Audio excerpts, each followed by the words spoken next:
আজকে আমরা percentage topic থেকে 10টি ইম্পর্টেন্ট প্রশ্ন প্র্যাকটিস করব। তো প্রথম প্রশ্ন বলা হয়েছে যে যদি একটি সংখ্যার 60% সংখ্যাটি 20% অপেক্ষা 120 বেশি হয়, তো কখনো প্রশ্ন যদি কম বা বেশি দেওয়া থাকে তার মানে সেটি ডিফারেন্সের ভ্যালু দেওয়া রয়েছে। যেরকম এখানে আমরা দেখতে পাচ্ছি যে সংখ্যাটির 60% 20% থেকে 40% বেশি, তো 40% বেশি, আর এখানে বলা আছে 120 বেশি, অর্থাৎ 40%-এর ভ্যালু 120 দেওয়া রয়েছে। আর সেই সংখ্যাটিরই 28% সংখ্যাটির 33.5% থেকে কত কম। 28 আর 33.5%-এর মধ্যে কম বা বেশি মানে ডিফারেন্স করলে আমরা আসবে 5 সমস্ত 1/3%, অর্থাৎ 3×5 = 15 আর একে 16/3-এর ভ্যালু বের করতে হবে। যেহেতু এটাও পার্সেন্ট আর এখানেও পার্সেন্টে ছিল, তাই পার্সেন্ট না লিখলেও চলবে। এখানে আমরা যদি সলভ করি তাহলে আমাদের 120 কাটা যাবে, তো অ্যান্সার 16 এসে পড়বে। দ্বিতীয় প্রশ্ন, যে একটি বিষয়ে মোট নাম্বার 100, তার মধ্যে থিওরিতে 40% অর্থাৎ 40 নাম্বার, প্র্যাকটিকালে 30% অর্থাৎ 30 নাম্বার, প্রজেক্টে 20%, 100-এর মধ্যে 20% 20 নাম্বার, আর বাকি ভাইভাতে 10 নাম্বার। এখন একজন পরীক্ষার্থী থিওরিতে 80% পেয়েছে, 40-এর 80% মানে আমরা জানি 32 হবে। কীভাবে তাড়াতাড়ি বের করলাম যে 40-এর 80% মানে তুমি জানোই নিচে 100 আসবে, তো মনে মনে নিচে 100 আসা মানে 2টা শূন্য কাটা যাবে, তাহলে এসে পড়বে 4টা 32। তারপর প্র্যাকটিক্যালে 70%, তো প্র্যাকটিক্যালে 70% মানে 21 নাম্বার, প্রজেক্টে 60%, তো 60% মানে 6×2 = 12, ভাইভাতে 50% মানে এর অর্ধেক করলে হবে 5। তাহলে টোটাল আমাদের কাছে নাম্বার এসে পড়লো, যদি আমরা যোগ করি তাহলে 5×2 = 7, 8×2 = 10, 2 আর 3, 1 1 2, 2 2 4, আর 3 7, অর্থাৎ টোটাল যোগ করলে 70 আসতেছে। তো টোটাল 100-এর মধ্যে যদি আমাদের কেউ 70 পায়, তার মানে সে 70% নাম্বার পেয়েছে। তৃতীয় প্রশ্নে বলা হয়েছে যে এ এবং বি তাদের টোটাল বেতন 42,000 টাকা। এ তার বেতনের 75% খরচ করে এবং বি 90% খরচ করে, তাদের সঞ্চয় সমান। তাহলে এ যদি 75% খরচ করে, তাহলে এ তার 25% সঞ্চয় করবে তার বেতনের। আর বি যদি তার বেতনের 90% খরচ করে, তার মানে বি তার বেতনের 10% সঞ্চয় বা সেভ করবে। আর এখানে বলেছে তাদের সঞ্চয় সমান, তাহলে তাদের সঞ্চয় সমান করে দিলে পার্সেন্ট কাটা যাবে। আর দুটো জিনিস সমান থাকলে তাদের রেটিও সবসময় বিপরীত হয়ে যায়, মানে 10 এই পাশে আসবে, 25 এই পাশে আসবে, অর্থাৎ কাটাকুটি করলে 5×2 = 10, 5×5 = 25। মানে আমি কি বললাম, যদি কখনো এরকম হয় 3a = 4b, তার মানে এ আর বি এর রেটিও আমরা এইভাবে ভাবতে পারি যে 4 এই পাশে আসবে, 3 এই পাশে আসবে, অর্থাৎ এ এর নিচে 4, বি এর নিচে 3, তাই এ আর বি এর রেটিও হয়ে যাবে 4:3। এখানেও তাই, এ মানে আসলো 2, বি মানে আসলো 5, তাহলে দুজন মিলে কত আসলো 7। আর প্রশ্নে বলা আছে কত টোটাল 42,000। তাহলে আমার মতে রেটিও মতে টোটাল বেতন 7, প্রশ্নে বলা আছে 42,000, আর বি এর বেতন বের করতে বলছে। বি এর বেতন মানে 5-এর ভ্যালু বের করতে বলেছে। তাহলে 7 দ্বারা এখানে কাটলে 6 7 42, আর 5 দ্বারা যদি আমরা গুণ করে দিই তাহলে 5 6 30,000 আনসার এসে পড়বে। 4 নাম্বার, একটি ফ্যানের দাম 40% কমানোর ফলে বিক্রি 50, মানে 40% দাম কমানোর ফলে বিক্রি 50% বৃদ্ধি পেয়েছে। তাহলে ওভারঅল তার বৃদ্ধি মানে রিভিনিউ, আয়ের উপর কত শতাংশ প্রভাব পড়বে। তাহলে আমরা ডাইরেক্টই ভাবতে পারি, একটা ফর্মুলা আছে overall এফেক্টের formula, a + b ± a × b/100। এখানে আমরা যেরকম এই ফর্মুলাতে যদি ভ্যালু পুট করি যে একটি ফ্যানের দাম 40% কমানো হয়েছে, তার মানে কি -40, আর 50% বাড়ানো হয়েছে, তার মানে +50। কমানো হলে মাইনাস, বাড়ানো হলে প্লাস, আর প্লাসে মাইনাসে কি হবে, মাইনাস হবে। মাইনাসে প্লাসে মাইনাস, যদি দুটোই প্লাস থাকতো তাহলে প্লাস হতো, দুটোই মাইনাস থাকলে মাইনাসে প্লাস হতো, আর আলাদা আলাদা সাইন থাকলে মাইনাসে প্লাসে মাইনাস। আর a × b, a মানে 40, b মানে 50/100। তো এখানে যদি আমরা সলভ করি, এখানে আসবে +10, এখানে আসবে +10, আর এখানে সলভ করলে আমাদের কাছে আসছে -20। তাহলে ওভারঅল কত আসলো -10, অর্থাৎ 10% কি হবে, ডিক্রিজ হবে। বাকি এই প্রশ্ন আমরা আরেকভাবেও করতে পারি, যদি আমরা চাই তাহলে এইভাবেও করতে পারতাম যে কোনো একটি জিনিসের দাম 100 টাকা ছিল, সেটি 40% কমানো হয়েছে, অর্থাৎ 60 হয়ে গিয়েছে। তারপরে 50% বাড়ানো হয়েছে, তাহলে 60 50% মানে 30 বাড়ানো হলে তাহলে সেটি 90 হয়ে যাবে। তাহলে ওভারঅল তার লস হয়ে গেলো 10%, অর্থাৎ 10% কী হবে, ডিক্রিজ হবে। তো যে কোনো একভাবেই করলে হলো, দুটোই ভালো মেথড। নেক্সট 5 নম্বর প্রশ্ন, যে ইউ আর ভি দেওয়া আছে, তাহলে ভি ইউ অপেক্ষা কত শতাংশ বেশি? তাহলে ভি অর্থাৎ 585 ইউ অপেক্ষা, তাহলে ইউ থেকে অপেক্ষা মানে এর থেকে যদি দেখো তাহলে আমরা দেখতে পাচ্ছি যে 400 থেকে 501 আর 50 থেকে 85 হচ্ছে 35, অর্থাৎ 135 বেশি। আর এখানে বলছে কত শতাংশ বেশি, তাহলে আমরা পার্সেন্টেজে কীভাবে বের করি, যে টোটাল কার থেকে বেশি, 450 থেকে বেশি, তাহলে টোটাল 450-এর মধ্যে কত বেশি, 135 বেশি। প্রথমে আমাকে ভগ্নাংশ বানিয়ে নিই, যে টোটাল 450-এর মধ্যে 135 বেশি, আর পার্সেন্টেজ মানে 100 দ্বারা 100 দ্বারা গুণ করে দিব। তাহলে এখানে আমাদের সলভ করলে 0 0 কাটা, 45 দ্বারা এখানে 3বার কাটা যাচ্ছে, তো 3 10 30 আমাদের কাছে আনসার এসে পড়বে। যেরকম সেম প্রশ্ন এখানেও আছে, যে এস আর অপেক্ষা কত শতাংশ বেশি, তাহলে এস 8 থেকে কত বেশি, তাহলে দেখতেই পাচ্ছ এখানে 55 আর এখানে 3, অর্থাৎ 58.2 বেশি। কার থেকে বেশি, 97 থেকে বেশি। আর পার্সেন্টেজ করার জন্য আমরা কি করব, 100 দ্বারা গুণ করব, তো দশমিক উঠে নিচে 10 আসবে, অর্থাৎ একটা শূন্য কাটা। আর অপশন দেখে তুমি আইডিয়া করতে পারো যে এখানে যদি 6 দ্বারা কাটাকুটি করি, তাহলে 6 7 42, 6 9 54 4 58, অর্থাৎ 60% আমাদের কাছে আনসার এসে পড়বে। 7 নাম্বার প্রশ্ন বলেছে যে দুটি সংখ্যা একটি তৃতীয় সংখ্যা অপেক্ষা যথাক্রমে 16.25% এবং 55% বেশি। তাহলে আমরা মনে মনে ধরে নিলাম বা লিখে নাও যে তৃতীয় সংখ্যা হচ্ছে 100।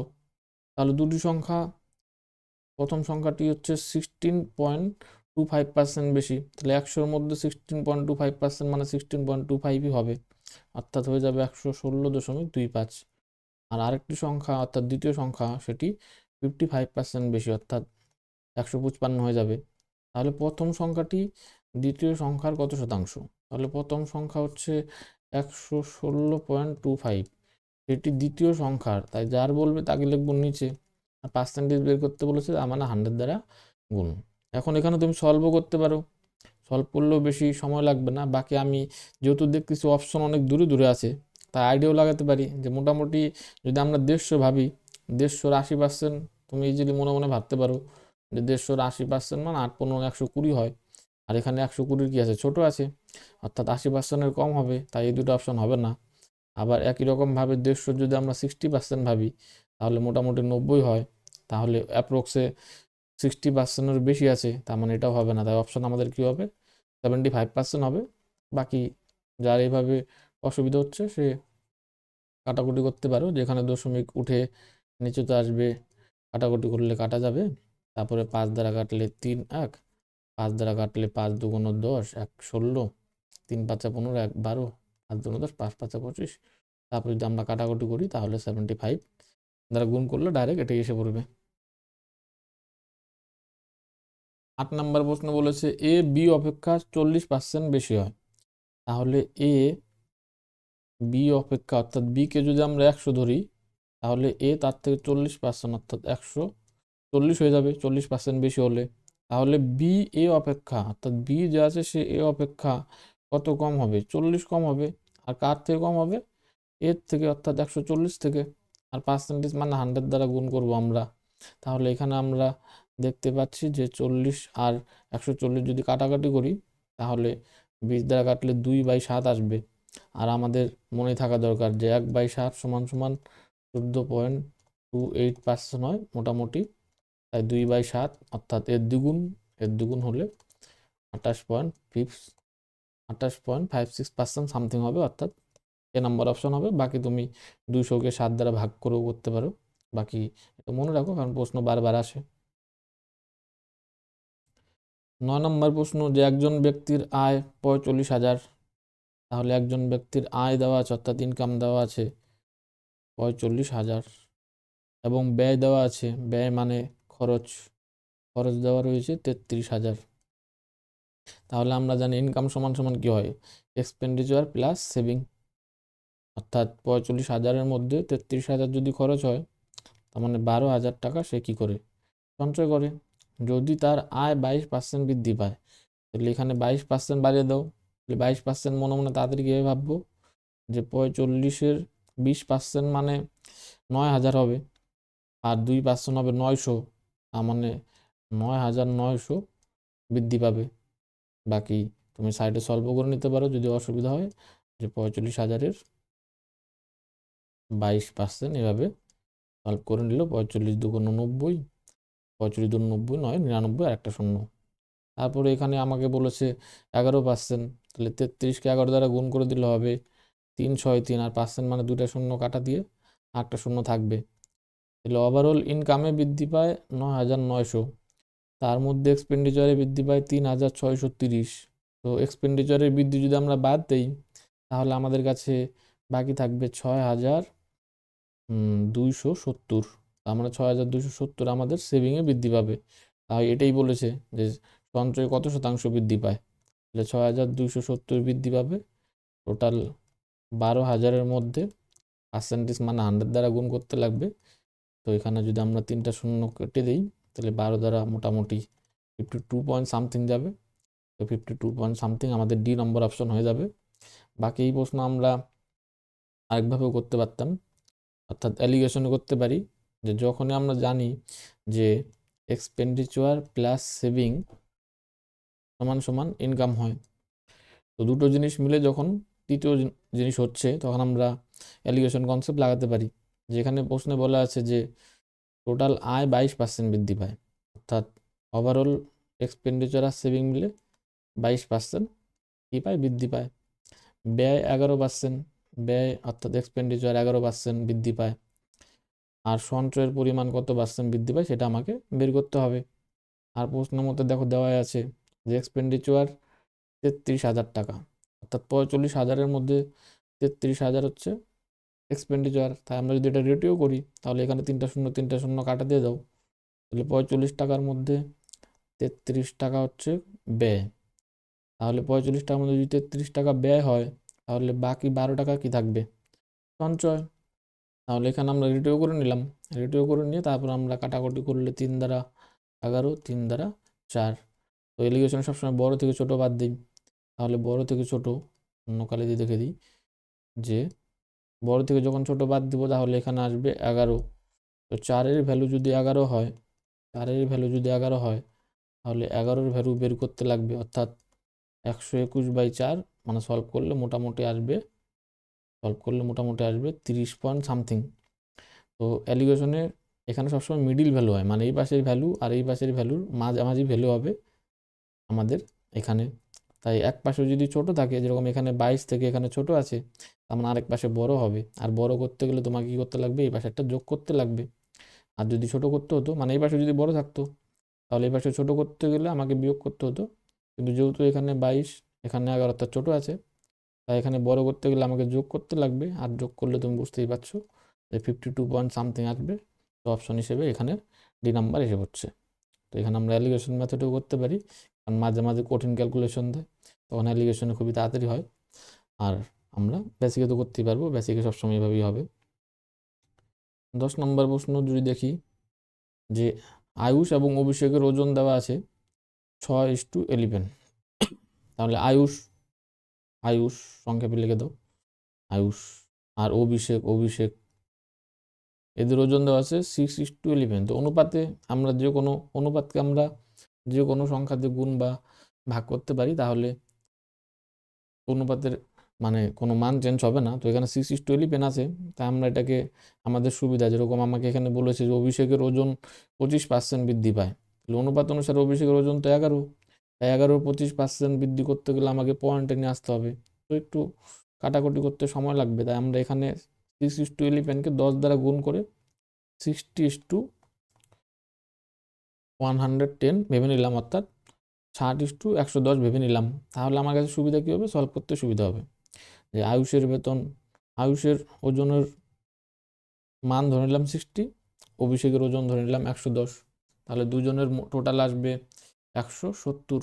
এখন দেখো প্রশ্নে বলেছে যে অভিষেকের ওজন 25% বৃদ্ধি পায়। তো 25% বৃদ্ধি পায় মানে তুমি জানো যে অভিষেকের ওজন 25% মানে 1/4।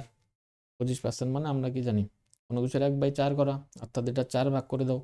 তাহলে 110কে যদি 4 ভাগ করি তাহলে আমাদের কাছে আসবে 7 দুগুণ 8 30, 4 7 28, 20, 4 5 20, অর্থাৎ 27.5 বৃদ্ধি পাবে। অর্থাৎ তাহলে এটা আসবে আমাদের কাছে 137.5।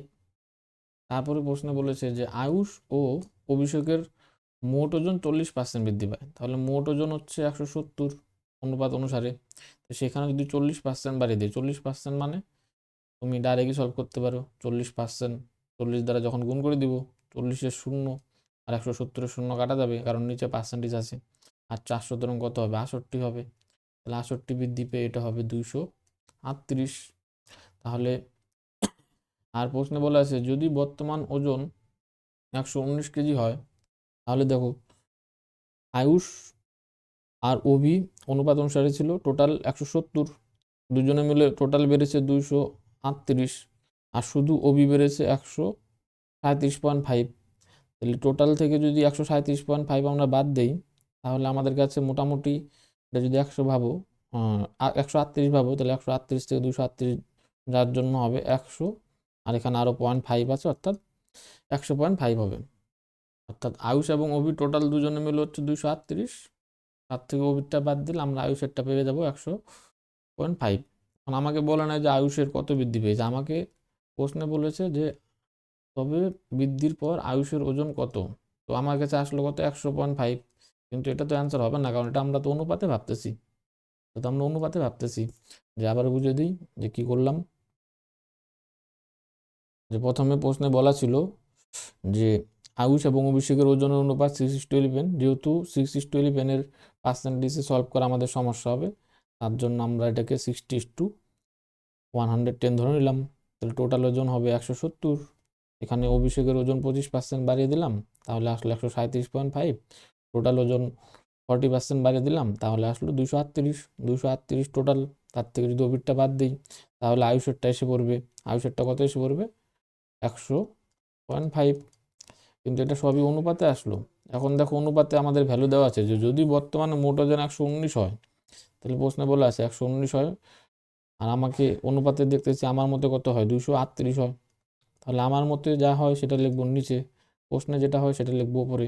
আর কি বের করতে বলেছে, যে তাহলে বৃদ্ধির পর আয়ুষের ওজন কত হবে। যে বৃদ্ধির পর আয়ুষের ওজন কত হচ্ছে, 100.5। তাহলে 100.5 দ্বারা গুণ করব।